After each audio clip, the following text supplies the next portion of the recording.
नमस्कार मित्रों। आपकी अपनी कोचिंग सुमन हिंदी क्लास से मैं सुमन आपका हार्दिक अभिनंदन करती हूँ।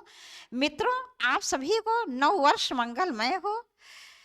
तो मित्रों, ये एलटी ग्रेड की जो प्रारंभिक परीक्षा हुई थी, तो उसके बाद अब जो ये मुख्य परीक्षा होने वाली है, तो हिंदी विषय में किस प्रकार से आपके लघु उत्तरीय और दीर्घ उत्तरीय प्रश्न पूछे जाएंगे, उसका मैं एक प्रारूप लेकर आपके समक्ष उपस्थित हूँ।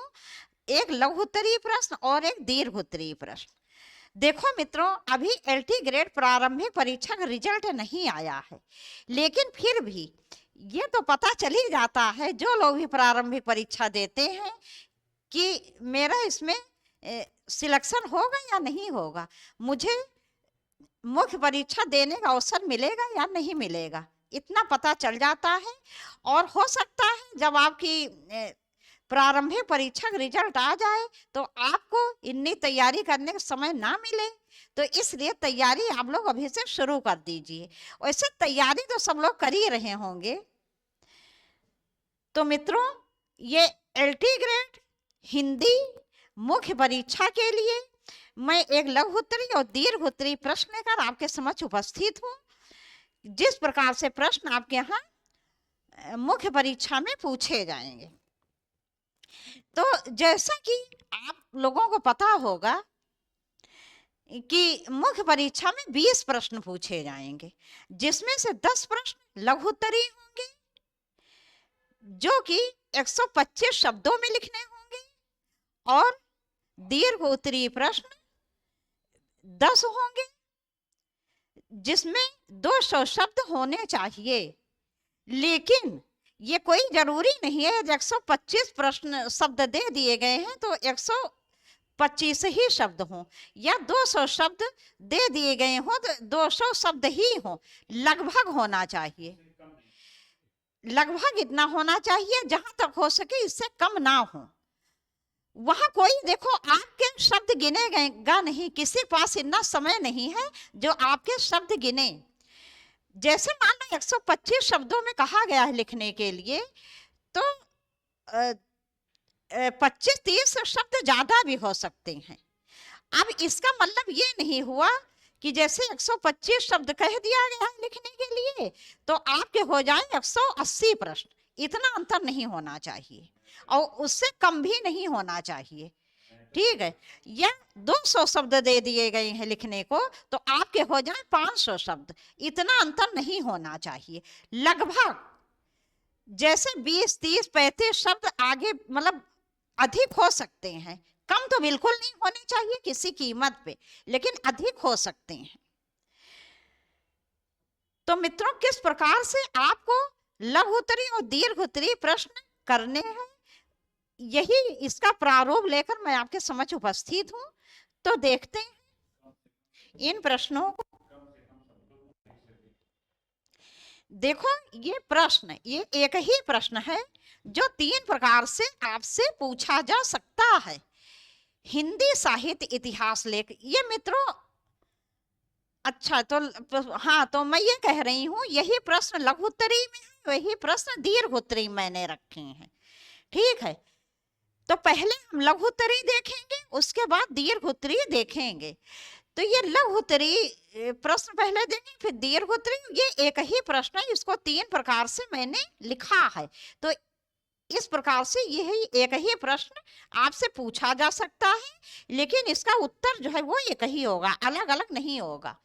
हिंदी साहित्य इतिहास लेखन की परंपरा स्पष्ट कीजिए, अथवा हिंदी साहित्य इतिहास लेखन का सूत्रपात, पद्धतियां तथा काल विभाजन स्पष्ट कीजिए, अथवा हिंदी साहित्य इतिहास लेखन से आप क्या समझते हैं, हिंदी साहित्य के इतिहास को व्यवस्थित रूप देने का श्रेय किसको है।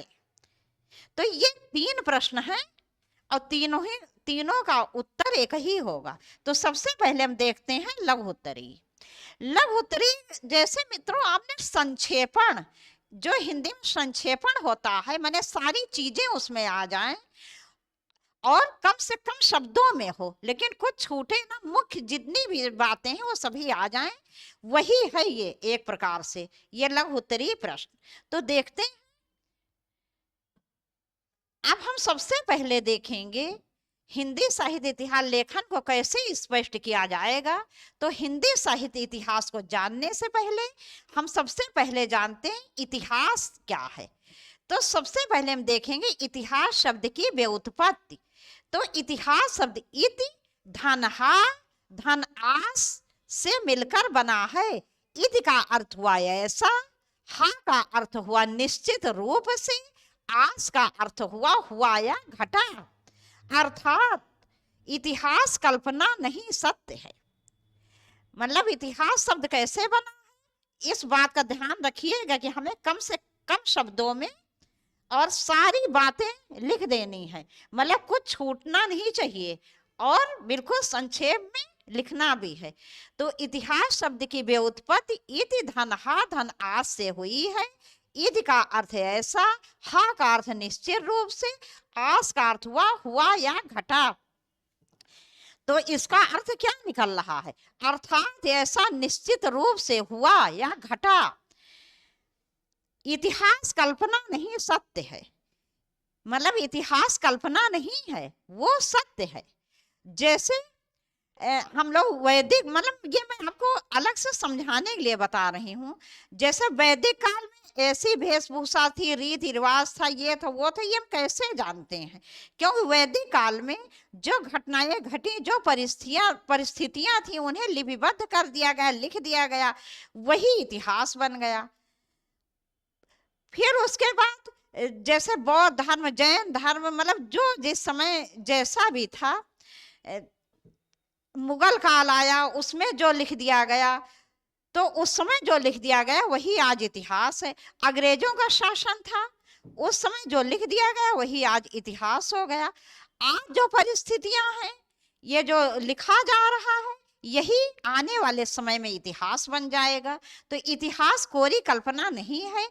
अतीत में जो घटनाएं, जो सत्य घटनाएं घटी, वही आगे इतिहास बन जाता है, आने वाले समय में इतिहास बन जाता है। आगे देखते हैं। तो इतिहास शब्द क्या है ये हम लोगों ने जान लिया। अब हम जानेंगे साहित्य का इतिहास किसे कहते हैं। इसको हम बहुत संक्षेप में जानेंगे। सृजित ग्रंथों की विवरणिका का क्रमिक रूप प्रस्तुत करने को साहित्य इतिहास कहते हैं। माने जिस समय में कोई भी काल रहा हो, तो उस काल में जो ग्रंथ सृजित हुए, जिन ग्रंथों का निर्माण हुआ, उन्हीं को जब हम बाद में पढ़ते हैं तो वही इतिहास कहलाता है। तो मित्रों, हम लोगों ने इतिहास का अर्थ देख लिया, फिर साहित्य का इतिहास का अर्थ देख लिया। अब हम देखेंगे हिंदी साहित्य का इतिहास। तो हिंदी साहित्य इतिहास का प्रथम ग्रंथ कौन सा था? इस्तवार दाला लिटरेच्योर हिंदुस्तानी, जिसके लेखक कौन थे? गारसा दा तासी। इसकी भाषा क्या थी? फ्रेंच थी। प्रकाशन वर्ष प्रथम संस्करण, द्वितीय संस्करण। जैसा कि मैंने बताया है कि इस सब हमें संक्षेप में लिखना है और कोई बात छूटनी भी नहीं चाहिए। तो प्रकाशन वर्ष क्या था इसका, जो है, हाँ, इसके 2 संस्करण थे, प्रथम संस्करण, द्वितीय संस्करण। तो प्रथम संस्करण के 2 भाग थे और द्वितीय संस्करण के 3 भाग थे। लेकिन हमें संक्षेप में लिखना है, तो इसलिए द्वितीय संस्करण का जो अंतिम भाग था, पूर्ण प्रकाशन वही माना जाएगा, तो इसलिए मैंने 1871 लिख दिया। तो प्रथम संस्करण के 2 भाग थे। पहले भाग का प्रकाशन हुआ था 1839 ईस्वी और भाग 2 का प्रकाशन 1847 ईस्वी। और द्वितीय संस्करण के 3 भाग थे। 2 भाग का प्रकाशन 1870 में और तृतीय भाग का प्रकाशन हुआ था 1871 में। तो द्वितीय संस्करण का जो पूर्ण प्रकाशन हुआ था, जो अंतिम प्रकाशन था, वही माना जाएगा। इसलिए मैंने द्वितीय संस्करण का प्रकाशन 1871 लिख दिया है। और इसकी पद्धति कैसी थी? वर्णानुक्रम।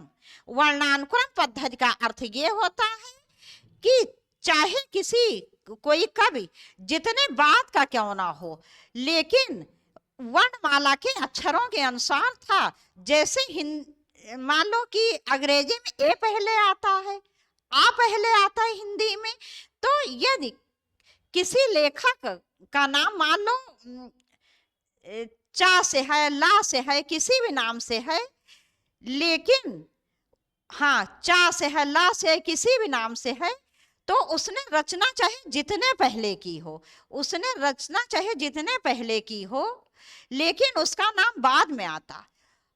और किसी लेखक ने रचना चाहे मतलब जितने बाद में की हो, लेकिन यदि उसका नंबर वर्णमाला के पहले वर्ण से है, आ से है, का से है, तो उसका नाम सबसे पहले आता। तो यही है वर्णानुक्रम पद्धति, जो अमनोवैज्ञानिक पद्धति मानी गई है। ये किसी प्रकार से भी वैज्ञानिक पद्धति नहीं मानी जा सकती।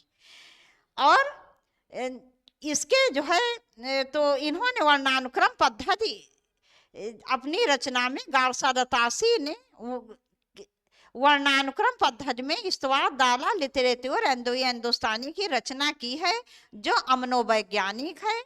और इस्तवाद दाला लिटरेचर एंदोई हिंदुस्तानी के प्रथम लेखक कौन है? अंगद जी और अंतिम हेमंत पंत जी। लेकिन मित्रों ये सब इसमें नहीं लिखना है, जैसे कि मैंने बताया, मैं केवल आपको समझाने के लिए बता रही हूँ, क्योंकि इसमें हमारी सारी बातें आ भी जानी चाहिए और हमें संक्षेप में लिखना है। तो हिंदी साहित्य का इतिहास, हिंदी साहित्य इतिहास का प्रथम ग्रंथ इस्तवाद दाला लिटरेचर एंदोई हिंदुस्तानी, इसके लेखक गारसा दत्तासी, भाषा फ्रेंच, और इसका प्रकाशन वर्ष मतलब क्या है? तो इसके 2 संस्करण थे, प्रथम संस्करण, द्वितीय संस्करण।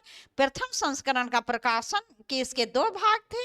पहले भाग का प्रकाशन 1839 और द्वितीय भाग का प्रकाशन 1847, और द्वितीय संस्करण का प्रकाशन 1871। और पद्धति कैसी? वर्णानुक्रम, जैसा कि मैंने आपको अभी बताया, वर्णमाला के अक्षरों के अनुसार। आगे देखते हैं। उसके बाद हिंदी साहित्य इतिहास ग्रंथ लिखा किसने? इसमें मैंने मुख्य इतिहास ग्रंथ रखे हैं क्योंकि हमें संक्षेप में लिखना है। शिव सिंह सरोज, जिसके लेखक थे शिव सिंह सेगर, और इसका प्रकाशन वर्ष था 1883 ईस्वी। क्या था? 1883 ईस्वी। भाषा क्या थी? हिंदी, और ये हिंदी में लिखा गया ग्रंथ था, मतलब हिंदी, इसकी भाषा क्या थी? हिंदी थी। इन्होंने भी वर्णानुक्रम पद्धति को ही अपनाया था। आगे देखते हैं। उसके बाद तीसरा हिंदी साहित्य का इतिहास ग्रंथ the modern vernacular literature of Hindustan, जिसके लेखक थे जॉर्ज अब्राहम ग्रियर्सन। इसका प्रकाशन वर्ष 1888 ईस्वी। 1888 ईस्वी। और इसकी भाषा क्या थी? अंग्रेजी थी।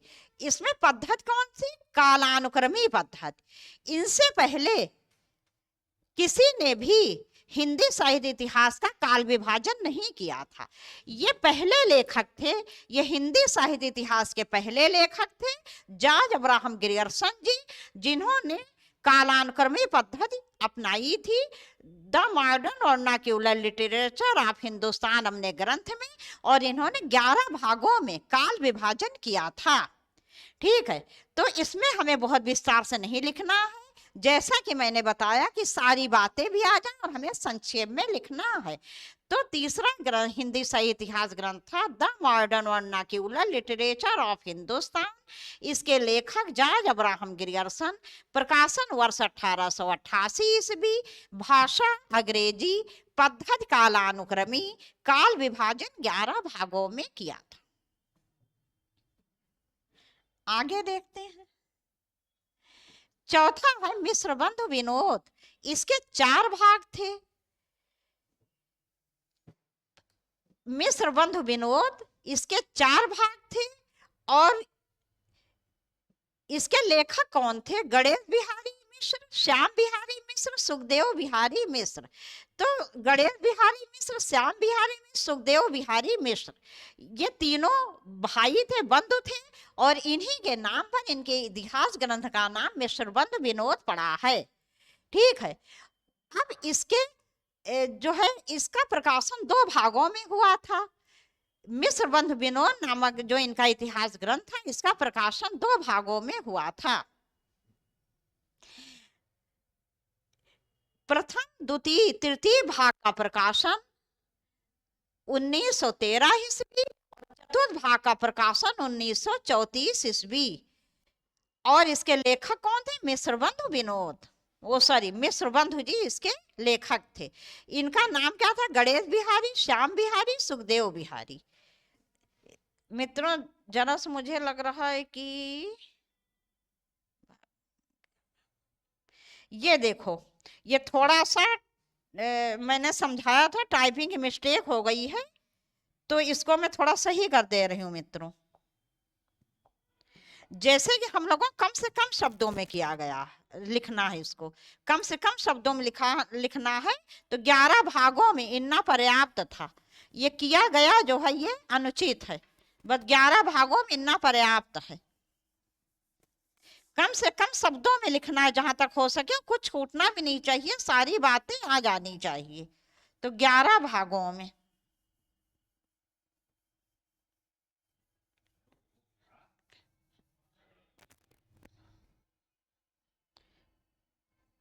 या 11 भाग, 11 भाग ही सही है, भागों में भी नहीं, केवल 11 भाग पर्याप्त है मित्रों।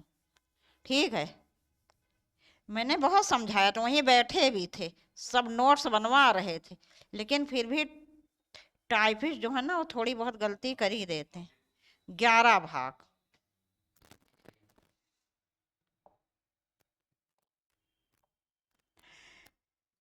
ठीक है। तो यही 11 भाग इतना पर्याप्त है, क्योंकि हमें कम से कम शब्दों में लिखना, सारी बातें आ भी जाएं। फिर चौथा है मिश्र बंधु विनोद, इसके 4 भाग। प्रथम द्वितीय तृतीय भाग का प्रकाशन 1913 में हुआ, तो चतुर्थ भाग का प्रकाशन 1934 ईस्वी में। ये तीनों भाई कौन थे? गणेश बिहारी मिश्र, श्याम बिहारी मिश्र, सुखदेव बिहारी मिश्र। आगे देखते हैं। फिर पांचवा है हिंदी साहित्य का इतिहास 1929 ईस्वी, सर्वमान्य हिंदी साहित्य का इतिहास ग्रंथ, सर्वमान्य हिंदी साहित्य का इतिहास ग्रंथ। इसके लेखक आचार्य रामचंद्र शुक्ल। पद्धति क्या थी? विधेयवादी। विधेयवादी पद्धति जो है वो सर्वश्रेष्ठ पद्धति मानी गई है। इसमें कालानुक्रम और प्रवृत्ति दोनों का ध्यान रखा जाता है, अन्य भी मुख्य बातों का ध्यान रखा जाता है। तो इतिहास लेखन की जो सर्वश्रेष्ठ पद्धति वो कौन सी थी? विधेयवादी पद्धति। वैसे आंशिक रूप से विधेयवादी पद्धति ग्रियर्सन जी ने भी अपनाई थी। सर्वमान्य काल विभाजन, अब जो आचार्य रामचंद्र शुक्ल जी द्वारा किया गया काल विभाजन था, यही सर्वमान्य काल विभाजन माना जाता है। तो उन्होंने हिंदी साहित्य इतिहास का काल विभाजन 4 भागों में किया था। एक वीर गाथा काल, आदिकाल, संवत 250 से 1375 बीसी। दूसरा भक्ति काल, संवत 1375 से 1700 बीसी। 3 उत्तर मध्यकाल या रीतकाल 1700 से 1900 बीसी। चौथा आधुनिक काल अथवा गद्य काल 1900 से आज तक। तो मित्रों ये पूरा जो है ये पूरा लघुत्तरीय प्रश्न हो गया। अब इसमें सारी बातें आ गई, जो उस प्रश्न में बातें पूछी गई हैं वो सारी बातें आ गई। मुझे नहीं लगता इसमें कुछ भी छूटा है, और संक्षेप में ये हो गया। तो ये कोई जरूरी नहीं आप 125 शब्द ही हो, किसी के पास इतना समय नहीं है जो आपके शब्द वहां गिनेगा। लगभग होना चाहिए, उससे कम नहीं होना चाहिए, उससे अधिक हो सकता है कुछ, लेकिन ये इसका मतलब ये नहीं कि 125 शब्द हो तो उससे बहुत ज्यादा आप शब्दों का प्रयोग करें। ठीक है।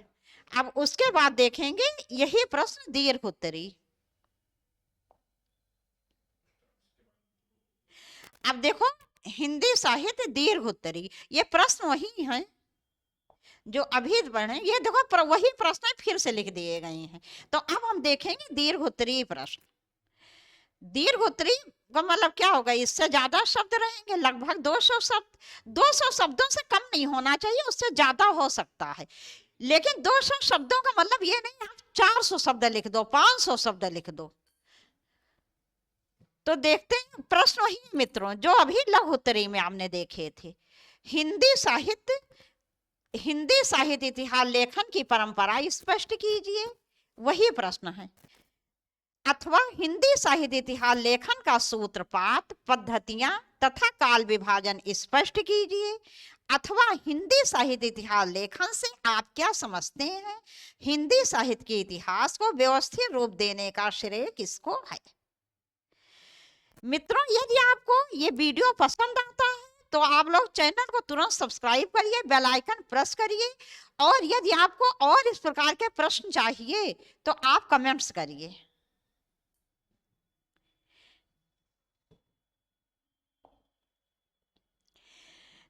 तो सबसे पहले हम इसमें वही देखेंगे। सबसे पहले हिंदी साहित्य के इतिहास को स्पष्ट करने से पहले हम इतिहास शब्द को जानेंगे। तो इतिहास शब्द की व्युत्पत्ति वही जो अभी हमने पहले पढ़ा था। इति धन हा धन आस, इति माने ऐसा, हा माने निश्चित रूप से, आस माने हुआ या घटा, अर्थात ऐसा निश्चित रूप से हुआ या घटा। जर्मन दार्शनिक कांट के अनुसार सृष्टि का बाह्य विकास प्रकृति की आंतरिक विकास प्रक्रिया का प्रतिबिंब मात्र है।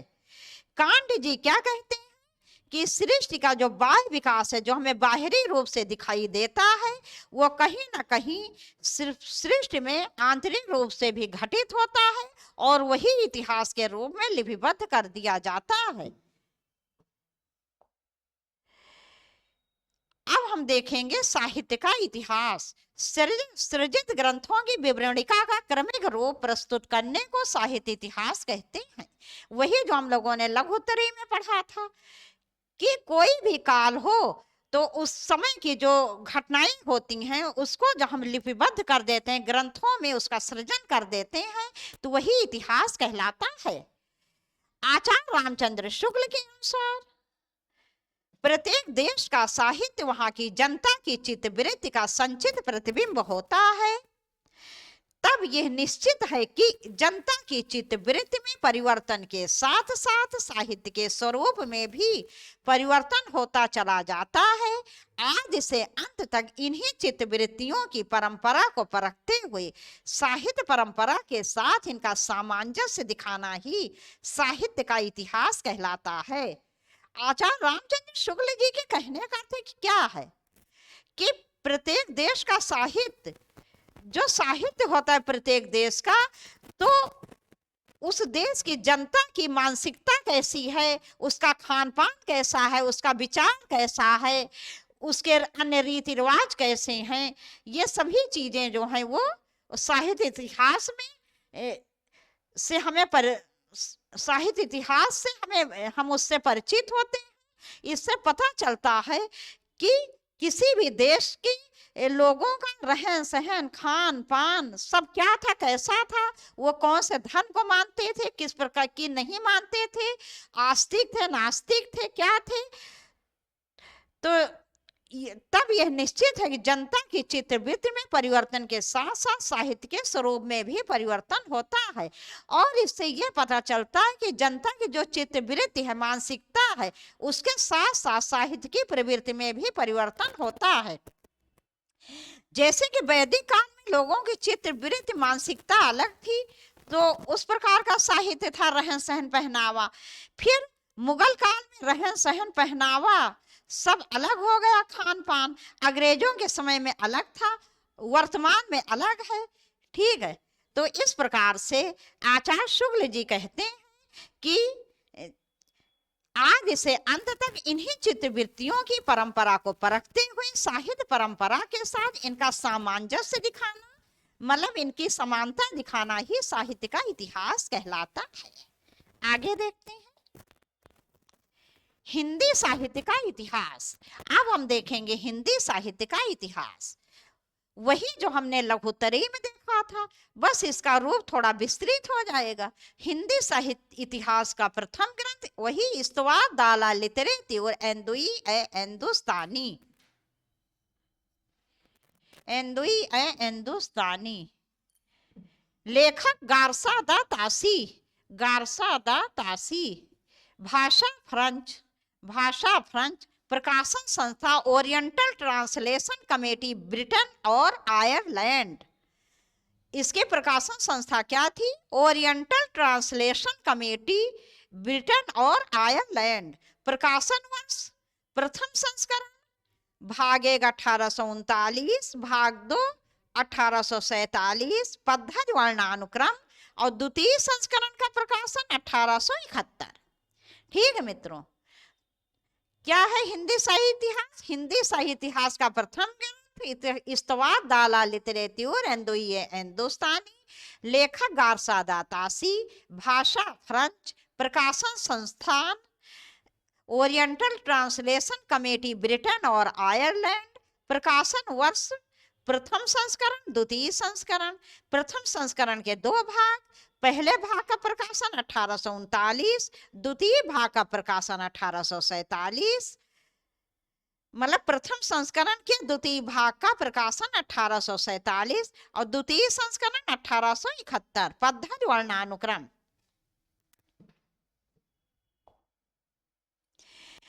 दूसरा हिंदी साहित्य इतिहास ग्रंथ क्या है? शिव सिंह सरोज 1883 ईस्वी, जिसके लेखक शिव सिंह सेगर। भाषा हिंदी। प्रकाशन संस्था इसकी नवल किशोर प्रेस लखनऊ। क्या थी प्रकाशन संस्था? नवल किशोर प्रेस लखनऊ।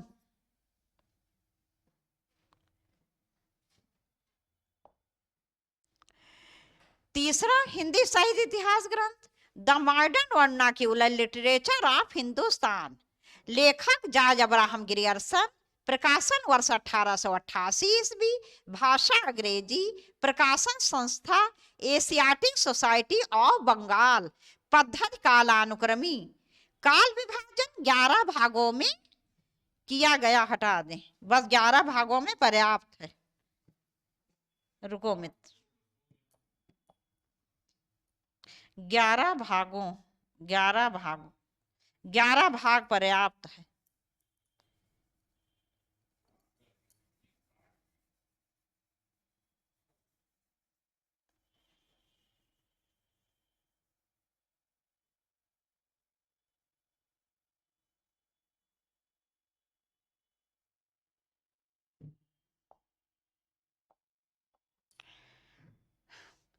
आगे देखते हैं।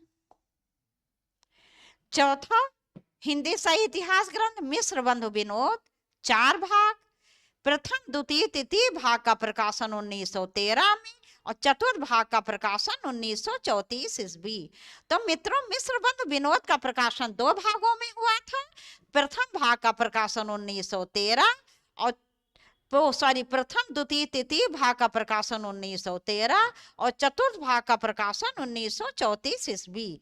इसके लेखक मिश्र बंधु जी, जिन इसमें 3 भाई थे, गणेश बिहारी मिश्र, श्याम बिहारी मिश्र, सुखदेव बिहारी मिश्र।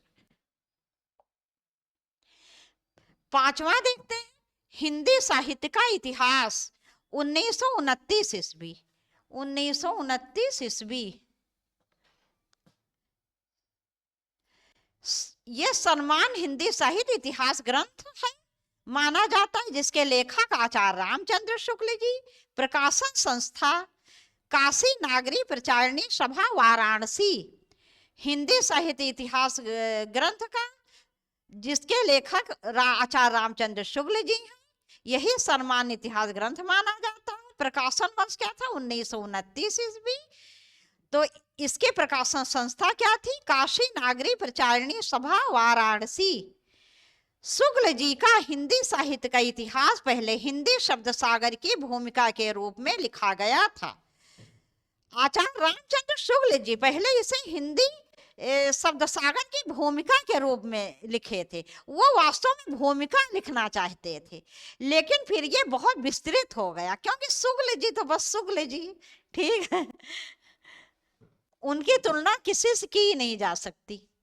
तो शुक्ल जी का हिंदी साहित्य का इतिहास पहले हिंदी शब्द सागर की भूमिका के रूप में लिखा गया था, जिसे बाद में सन 1929 में हिंदी साहित्य का विकास नाम से एक स्वतंत्र पुस्तक के रूप में प्रकाशित किया गया और फिर इसे ही हिंदी साहित्य का इतिहास के नाम से जाना गया।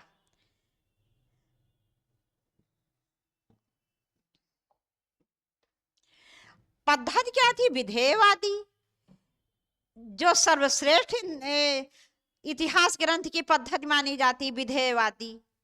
विधेयवादी पद्धति का जो है आरंभ किसने किया था? तेन जी ने। लेकिन हिंदी में यह पद्धति आचार्य रामचंद्र शुक्ल ने पूरी तरह से विधेयवादी पद्धति अपनाई। वैसे आंशिक रूप से यह पद्धति गिरियर्सन ने ही अपना ली थी। सामान्य काल विभाजन, एक वीर गाथा काल या आदिकाल संमत 1050 से 1375 बीसी, दूसरा भक्ति काल संमत 1375 से 1700 बीसी, तीसरा उत्तर मध्यकाल या रीत काल 1700 से 1900 बीसी, चौथा आधुनिक काल अथवा गद्य काल 1900 से आज तक।